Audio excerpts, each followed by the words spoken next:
ठाकुर जी का दूसरा रूप क्या है? चैतन्य। क्या है?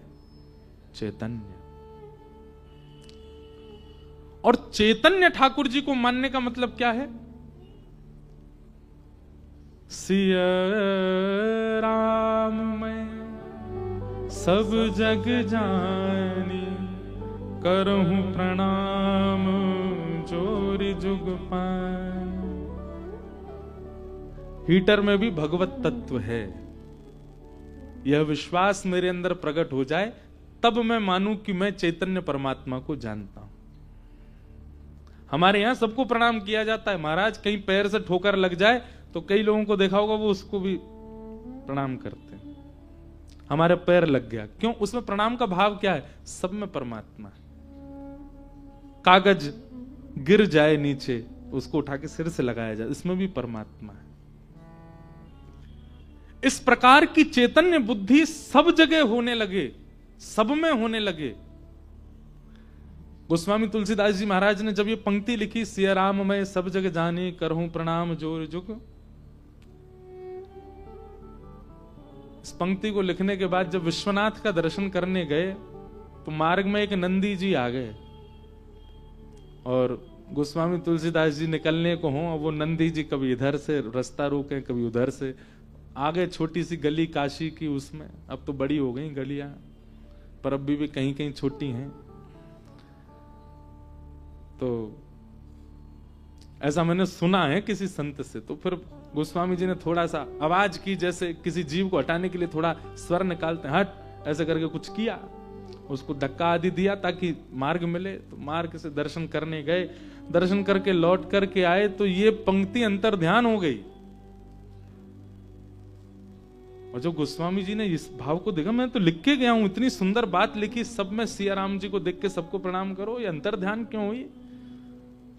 तो महादेव ने कहा, बोले आप जो कह रहे हैं उस पर अमल भी तो कीजिए। लिख रहे हैं सिया राम में सब जग जानी, और मार्ग में जब वही सिया राम जी नंदी के रूप में मिले तो उनको आप जो है धक्का दे रहे हो। तब उनके मन में ये भाव प्रकट हुआ, इसका मतलब जो लिखा जा रहा है वो परम सत्य है, इसमें कोई संदेह वाली बात नहीं।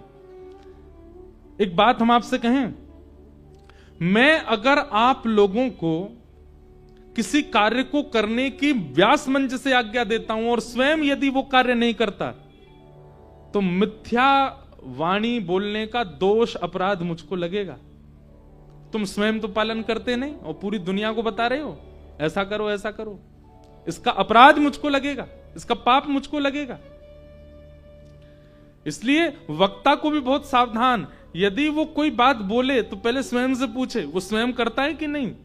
और यदि कई बार कथा के फ्लो में कोई ऐसी बात निकल आई जो वो स्वयं नहीं करता, तो इसका मतलब व्यास मंच उसको आज्ञा दे रहा है कि सहज ही तुम्हारे मुख से निकला है, आज कथा के बाद इसका पालन करना शुरू करो। नहीं तो वक्ता की वाणी से प्रभाव नहीं हो सकता, ये बात निश्चित है। वक्ता के वक्तव्य से एक व्यक्ति भी परिवर्तित नहीं हो पाएगा यदि वक्ता स्वयं उस स्थिति में नहीं है। तो चैतन्य का मतलब क्या है? सर्वम खलु इदम ब्रह्म। एक प्रकार से सब में आपको दिखने लगे कि इसमें भी राम है, इसमें भी मेरे ठाकुर जी हैं। श्री प्रहलाद जी महाराज,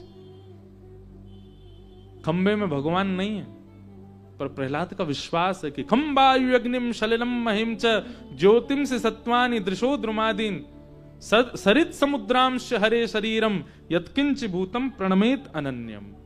सब में परमात्मा। खंभ भेदन हुआ तो प्रकट हो गए श्री नृसिंह भगवान।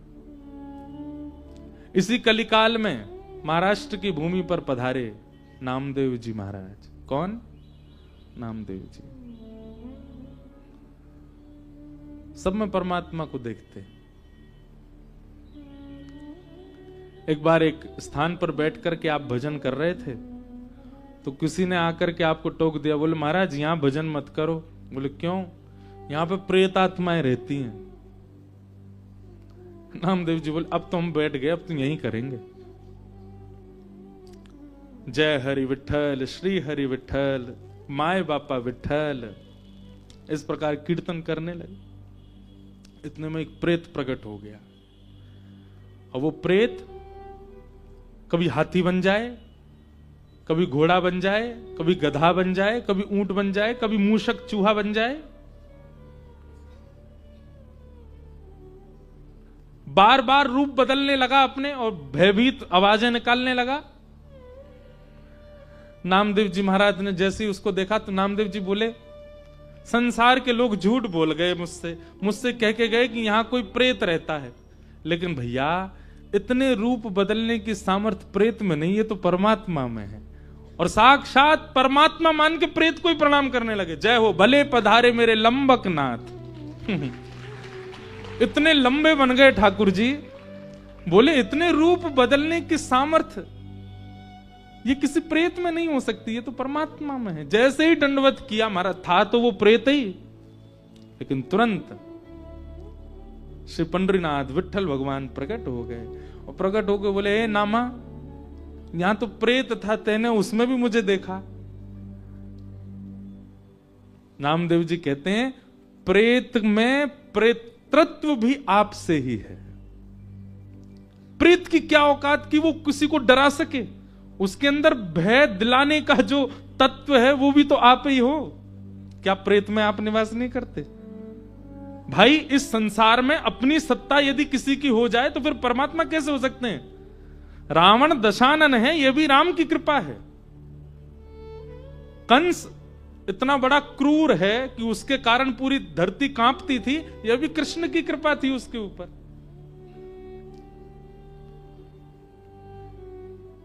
किसी का अपना अस्तित्व नहीं हो सकता। प्रेत में पितृत्व भी आपकी वजह से है ठाकुर जी। यदि आप नहीं होते तो वो कैसे डराता सबको। इसलिए प्रेत का जो पितृत्व है उसको मैं विठ्ठल मान करके वंदन करता हूं। पंडरीनाथ भगवान ने हृदय से लगाया, बोले वाह, ऐसी दृष्टि सबकी हो जाए तो मैं सबको मिल जाऊं। लेकिन सबकी दृष्टि ऐसी नहीं बनती।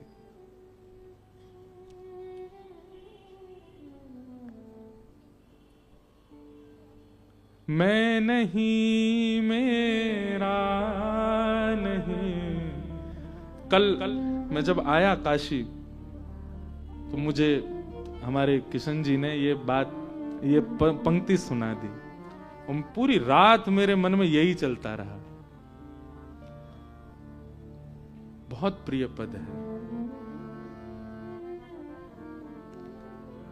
और जिनका स्मरण करके मैंने कथा प्रारंभ की, उन्हीं का ये भाव, उन्हीं का भाव है।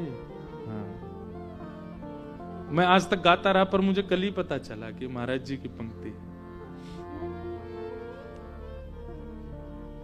कितना सुंदर भाव है। मैं नहीं, मेरा नहीं, यह तन किसी का है दिया। मैं नहीं, मेरा नहीं, सब लोग का किसी का है दिया। मैं नहीं, मेरा नहीं, यह तन किसी का है दिया।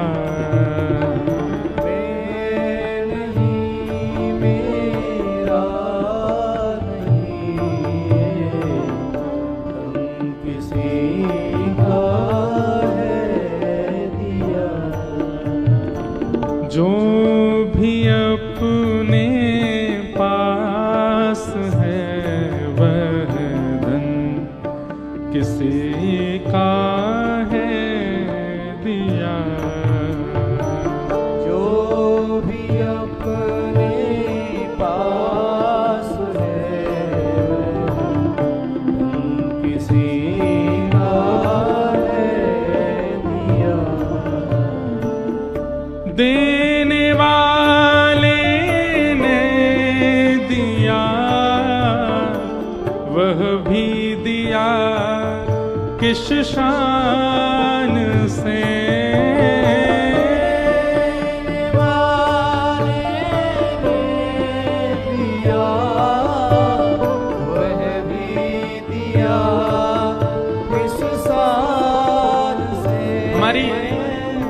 शिकायतें कभी खत्म नहीं होती ठाकुर जी से, पर ठाकुर जी ने हमको तन देने में तनिक भी कोई चूक नहीं की। देखने के लिए संसार को नेत्र दिए, सुनने के लिए कान दिए, नाक दी, जीव दी। संसारी व्यक्ति 1 लाख रुपया भी देता है तो ब्याज तय करके देता है। ठाकुर जी ने कोई ब्याज तय नहीं किए हमसे। कितने शान से दिया, जैसे मानो ये हमारा ही है। अरे मैंने आपको गाड़ी दी थी 1 महीना के लिए, लेकिन आप तो उसको 120 पे ही दौड़ा रहे हो जैसे तुम्हारी हो। ये काम हम लोग कर रहे हैं इस तन के साथ। इससे कुछ भी खाते हैं, कुछ भी पीते हैं, कुछ भी पहनते हैं। लोग कहते हैं, आजकल के मॉडर्न लोग कहते हैं, आप इतनी रोक टोक क्यों करते हैं कथा वक्ता गण की, ऐसे खाओ ऐसा पियो। अरे हमारा शरीर, हम चाहे जो करेंगे। अरे भाई तुम्हारा नहीं है, यही बात तो है भाई। किसी ने अपनी गाड़ी दी और तुम तोड़ ताड़ के उसको ब्रेकर पर दौड़ा रहे हो 120 पे, तो सामने वाला जब तुमको मिलेगा क्या हाल करेगा तुम्हारा? FIR अलग कराएगा, पुलिस लेकर के जाएगा। इसको मैंने इसके कार्य के लिए गाड़ी दी और ये क्या कर रहा है उसके साथ। आप कुछ भी नहीं खा सकते, आप कुछ भी नहीं पहन सकते, आप कैसे भी नहीं रह सकते, क्योंकि ये तन विश्वनाथ ने दिया है हमको। और किस लिए दिया है? आत्म कल्याण के लिए दिया है। मानव देह अवसर है, निकल लो इस संसार के चक्र से। उसके लिए ठाकुर जी ने मानव बनाया हमको, और हम इससे कुछ भी कर रहे हैं? नहीं कर सकते यार। देने वाले ने दिया, वह भी दिया किस शान से। देने वाले ने दिया, वह भी दिया किस शान से। मेरा है यह लेने वाला, कह उठा अभिमान से। मेरा है, ये मेरा है, ये अभिमान हम करते हैं। कह उठा अभिमान से। लेकिन अगली पंक्ति कितनी सुंदर। मैं मेरा यह कहने वाला मन उसी का है दिया। मैं मेरा यह कहने वाला मन किसी का है दिया।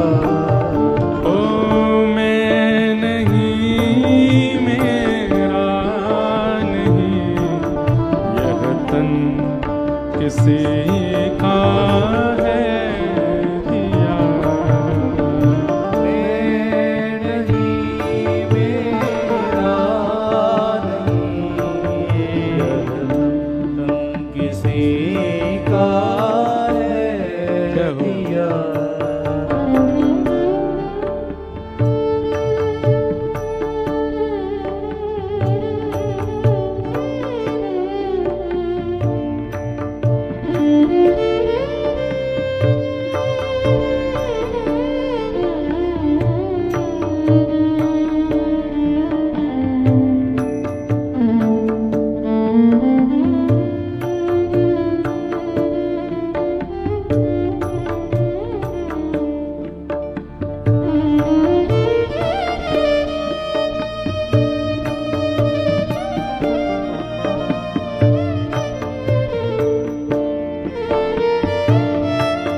बात कहें, ये जो पंक्तियां हैं ना, अगर कोई इनको अमल कर ले, पहचान जाए, बस समझ जाए इन पंक्तियों को, समस्त वेद वेदांतों का सार है इन पंक्तियों में। जो मिला है वह हमेशा पास रह सकता नहीं। जो मिला है वह हमेशा पास रह सकता नहीं। हर कुछ, चाहे वो कोई संबंध हो, चाहे आपकी कोई प्रिय वस्तु हो, चाहे धन हो, चाहे बहुत नाम हो, यश कीर्ति वैभव हो, एक बात याद रखिएगा, कुछ भी पास आया है तो इस संसार का नियम है बिछड़ने के लिए ही आया है। आपको अति सुख मिल रहा है किसी वस्तु से, तो वह अति दुख देने के लिए ही आया है। इस संसार का नियम है ये। अगली पंक्ति में कहते हैं, कब बिछुड़ जाए ये कोई राज कह सकता नहीं। कब बिछुड़ जाए कोई राज कह सकता नहीं। जिंदगानी का खिला मधुवन किसी का है दिया। जिंदगानी का खिला मधुवन किसी का है दिया।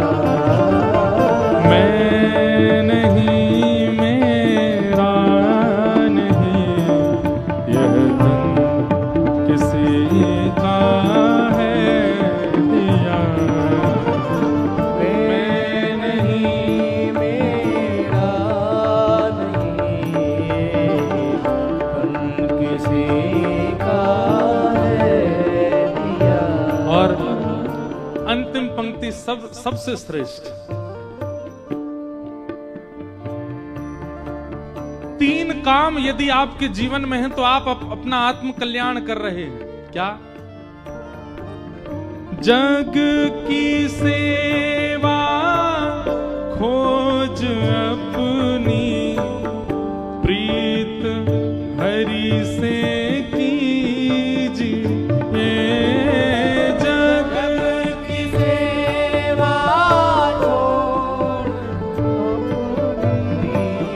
आद्य गुरु शंकराचार्य कहते हैं, हरि से कीजिए। रोज खुद से पूछा कीजिए आप क्यों आए हो इस संसार में? केवल ब्याह करने के लिए, केवल वंशवर्धन के लिए, केवल धन कमाने के लिए, खाने पीने सोने हंसने रोने उठने बैठने के लिए, इसी के लिए मेरा जन्म हुआ? क्या ठाकुर जी ने मेरी मातृ को प्रसव पीड़ा मेरे जन्म के समय केवल इसलिए दी कि मैं भी वही करूं जो सामान्य व्यक्ति करके जा रहा है? क्या इसी के लिए मेरा आना हुआ था इस संसार में? रोज स्वयं से पूछना चाहिए, कोहम कस्तम कुत आयात, मैं क्यों आया हूं इस संसार में? ये तीन काम। सबसे पहला जग की सेवा, खोज अपने आप को खोजो, क्यों आए हो आप संसार में? और तीसरा प्रीत हरि से कीजिए। मुझे ऐसा लगता है जग की सेवा और हरि से प्रीति, ये दो क्रिया यदि आपने की तो तीसरे प्रश्न का उत्तर आप क्यों आए हो ये आपको मिल जाएगा। जग की सेवा करो, हरि से प्रीत करो, तो आपके आने का उद्देश्य आपको पता चलेगा, क्यों आए हो आप पृथ्वी पर। एक बात लिख लीजिएगा, इस संसार में एक भी व्यक्ति अकारण नहीं आया है, कोई कारण तो है उसके आने का। जग की सेवा खोज अपनी प्रीत हरि से कीजिए। जग की सेवा खोज अपनी प्रीत हरि से कीजिए।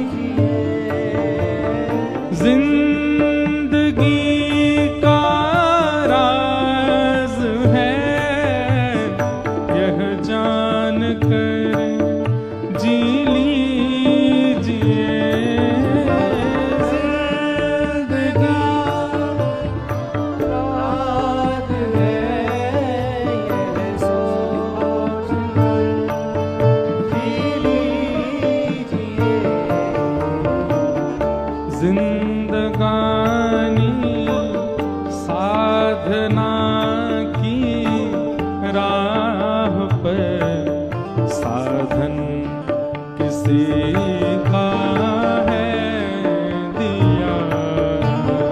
साधना की राह पर साधन किसी का है दिया। मैं नहीं मेरा नहीं यह तन किसी का है दिया। मैं नहीं मेरा नहीं किसी का है दिया। साधन किसी का है दिया। साधन किसी का है दिया। यह मन किसी का है दिया। यह मन किसी का है दिया। यह तन किसी का है दिया। यह तन किसी का है दिया। सर्वम खलु इदम ब्रह्म। ये स्थिति अगर हमारी नेत्रों की नहीं हुई है तो अभी हम साधक नहीं है, श्रोता नहीं है कथा के। अच्छा, ये स्थिति बन पाना बहुत मुश्किल है। हम कह तो रहे हैं व्यास मंच से, पर सब में ठाकुर जी का भाव होना बहुत मुश्किल है। तो फिर इसका एक दूसरा सब्स्टिट्यूट है। सब में परमात्मा तो नहीं दिख सकते, पर सब में गुण का दर्शन तो हो सकता है। हमारी दृष्टि कैसी, हम सब में अवगुण देखते, पहली बार देखते ही उसमें अवगुण देखेंगे। चलो इंद्रेश जी कथा हो रही है, सुना के लाएं आपको। अच्छा कौन है वो? वृंदावन के, चलो ले आए कथा में। कथा में 3 घंटा बैठे, अच्छा क्या मिला ये याद नहीं रहेगा उसको। बाहर निकलते, महाराज जी नाचने वाला भजन कोई नहीं गाया उन्होंने। कोई ऐसा कोई संकीर्तन नहीं गाया जिसमें थोड़े पांव थिरके। हमने कथा सुनी थी, वो व्यास जी चुटकुल्ला बहुत सुनाते थे, एक भी चुटकुल्ला नहीं सुना। थोड़ी हंसी आए, 3 घंटा बैठे हम लोग। अवगुण बहुत जल्दी हम लोग देखने लगते हैं। ये आप अपने ऊपर भी आप अपने आप से पूछ के देखिएगा, ये सबके अंदर गुण होता है। लड़के वाले लड़की देखने जाते हैं अपने पुत्र के लिए, तो उसमें उससे मिलके जब लौट के आएंगे ना, गाड़ी में बैठेंगे सब वापस अपने घर के लिए, उसमें गुण कितने थे उनकी चर्चा बाद में होगी। हाँ ठीक है, गोरी तो है, पर उसके पांव देख के मुझको थोड़ा लगा कि पता नहीं शुभ है कि नहीं है। उसका मुख देख करके मुझे थोड़ी चालाक सी तो लग रही थी। तो अवगुणों की चर्चा करो ना, अवगुण क्यों? ये मानव स्वभाव है। हम जहां भी जाते हैं, जिससे भी मिलते हैं, जिसको भी देखते हैं, हमारा इस स्वरूप बन चुका है, उसमें पहले अवगुण निकालो। हम अवगुण शॉर्टलिस्ट पहले करते हैं, गुण कई बार हमारे नजरअंदाज में रहते हैं। आप यदि आध्यात्मिक हैं, आप यदि नाम जप करते हैं, आप यदि तिलक लगाते हैं, आप यदि शिखा रखते हैं, आप यदि कथा सुनते हैं, आप नित्य विश्वनाथ जाते हैं, आप नित्य गंगा दर्शन करते हैं, तो आपकी दृष्टि परिवर्तित होगी, सब में गुण देखना शुरू हो। और यह नहीं हुआ है तो आप जो कर रहे हो वो मेहनत है, काय को कर रहे हो? इतने जाड़े में भी सुबह सुबह विश्वनाथ जी काय को परेशान करने जा रहे हो? क्यों गंगा जी का इतना स्नान आदि कर रहे हो, जब आपका स्वभाव ही परिवर्तित नहीं हो रहा है? तो परमात्मा का दूसरा रूप क्या है? चैतन्य। सब में उनका दर्शन, पर सब में परमात्मा ना दिखे तो सब में कम से कम गुण देखो, सब में भलाई देखो, सब में गुण देखे। राम जी का स्वभाव है वो सब में गुण देखते हैं, और रावण का स्वभाव है वो राम जी में भी अवगुण देखता है। वो राम जी में भी अवगुण देख रहा है। जिनका रूप देख करके पत्थर पिघल रहे हैं, जिनके स्पर्श से पूरी पृथ्वी मदमस्त होती जा रही है, उनको देख करके, उनके बारे में सुन करके, और कोई और नहीं सुना रहा है, स्वयं हनुमान जी जाके बता के आए, अंगद जाकर के बता करके आ रहा है, फिर भी रावण को अवगुण ही दिख रहा है। तो इसका मतलब क्या है? अवगुण दर्शन ये राक्षसत्व है। और जिस दिन आपकी दृष्टि में सद्गुण दर्शन भाव प्रकट हो गया, गुण दर्शन प्रकट हो गया, सद्गुण भी मत देखो, गुण ही देख लो। आप श्रोता हैं, आप साधक हैं, आप आध्यात्मिक हैं। तो भगवान का दूसरा रूप क्या है? चैतन्य, सब में जिनकी व्यापकता है, जो जड़ नहीं है। अब ये तो था एक सामान्य अर्थ, अब इसका दूसरा अर्थ क्या है? आपके सेवा है, सबके घरों में सेवा ठाकुर जी की विराजमान, चाहे वो चित्रपट की है, चाहे वो लड्डू गोपाल हैं, चाहे हमारे श्रीनाथ जी हैं, गिरधर लाल हैं। सेवा उसी दिन आपकी श्रेष्ठ होने लग जाएगी जिस दिन आप उनके जड़ भाव को दूर कर दोगे। उनके प्रति आपकी जड़ की स्थिति जिस दिन समाप्त हो जाएगी, उसी दिन आपकी सेवा प्रकट हो जाएगी, सेवा आप करने लग जाओगे। बहुत ध्यानपूर्वक सुनिएगा, सावधानी से सुनिएगा। आप अपने ठाकुर जी को यदि जड़ मानते हैं कि वो एक धातु मात्र है, आपसे सेवा में अपराध बनेगा, आपसे भोग में अपराध बनेगा, आपसे श्रृंगार में अपराध बनेगा, क्योंकि आपने ये मान लिया कि ये तो धातु है। लेकिन जैसे ही आपके चित्त में चैतन्य, पूर्ण चैतन्य भाव आ गया कि नहीं ये धातु नहीं है, ये परम चैतन्य ठाकुर जी हैं, तो ठाकुर जी भी फिर चैतन्य बन के ही दिखाएंगे। मैं अपनी कथा में एक बात क्या करता हूं, सब लोग बहुत ध्यान से सुनना। महादेव का स्वरूप सब जगह क्या बताया गया? ध्याये नित्यम महेशम रजत गिरिनिभम चारु चंद्रावतंसम। कैसे हैं महादेव? एक तो सबको ये बात पता है, पर इसको कोई जानता नहीं कि महादेव कैसे हैं। गौर वर्ण के हैं महादेव। कैसे हैं? गौर वर्ण, कर्पूर गौरम। और इस श्लोक में भी कहा गया रजत गिरिनिभम, यानी कि जैसे चांदी का पर्वत चमकता है, ऐसे महादेव की कांति है। और चारु चंद्रावतंसम, अपने मस्तिष्क पर चंद्रमा धारण करते। रत्नाकल्पोज्वलांगम, और अंग कैसे चमकता है? जैसे कोई रत्न चमक रहा हो। पयुष मृगवरा, जिन्होंने बागंबर पहना है, एक मृग चर्म पहना है। भीति हस्तम प्रसन्नम, कैसे बैठे? बोले प्रसन्न मुद्रा में बैठे। पद्मासीनम समन्ताः, पद्मासन में बैठे, ये दोनों पैर के तलवे ऊपर को आ जाएं, इसको पद्मासन कहते हैं। पद्मासीनम समन्ता स्तुतमर गणई, गण सब स्तुति गा रहे हैं खड़े होकर के। विश्वाद्यम विश्ववंद्यम, विश्व के जो आदि हैं, प्रथम हैं, और विश्व के जो वंद्य हैं। अखिल भयहरम, ब्रह्मांड के भय को दूर करने वाले। पंचवक्रम, पंचमुख वाले। त्रिनेत्रम, इनको हम प्रणाम करते हैं। लेकिन कहीं भी देवालय में चले जाओ, महादेव तो लिंग के रूप में ही दिख रहे हैं। कहां है पंचवक्र? कहां है चारुचंद्र? कहां है वो रत्नों जैसी कांति? कहां है वो चमकते हुए महादेव का स्वरूप? क्यों नहीं है वो विग्रह? और यही बात हमारे वृंदावन चंद के पास चले जाओ, उनका वर्णन कैसा? कि वरहापीडम नटवर वपुः कर्णयो कर्णकारम, बिभ्रदवासः कनक कपिसं वैजयन्तीं च मालाम्, रन्ध्रान् वेणो अधर सुधया पूरयन् गोपवृन्दै, वृंदारण्यम स्वपदरमणम प्राविशद गीत कीर्ति। उनका वर्णन कैसा है? बाकी सब वर्णन छोड़ो, एक वर्णन सुन लो केवल। रंध्रान वेणो अधर सुदया, वंशी तो है, कर कमल में ही है, आवाज क्यों नहीं आ रही है? फिर ध्वनि क्यों सुनाई नहीं देती? महादेव लिंगाकार में ही क्यों हैं? श्री कृष्ण के हाथ जब उठे हैं, वेणु है, तो फिर स्वर क्यों नहीं सुनाई देता?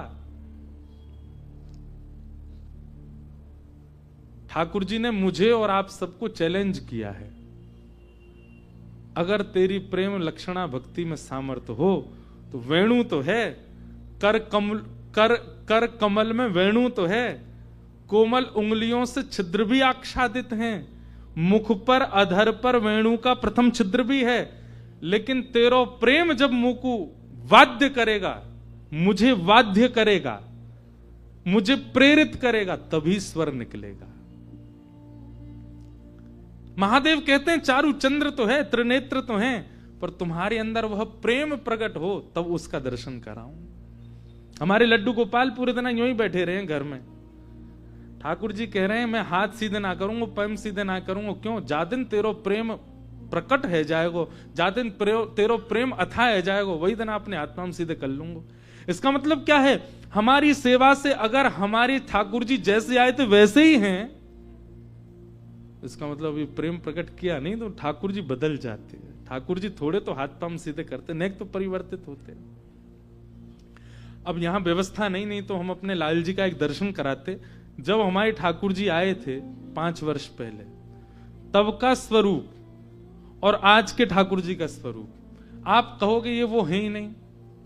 जब हमारे लाल जी आए थे तो ऐसे लगते थे जैसे पत्र पूछ रहा से पत्रे दुबरे। हमारे लाल जी के जिन्होंने दर्शन किए सबको यूं लगती है तो कितने बड़े होंगे, मोटे ताजे तगड़े होंगे, हैं सच में, पर दर्शन में हैं वो छोटे से ही।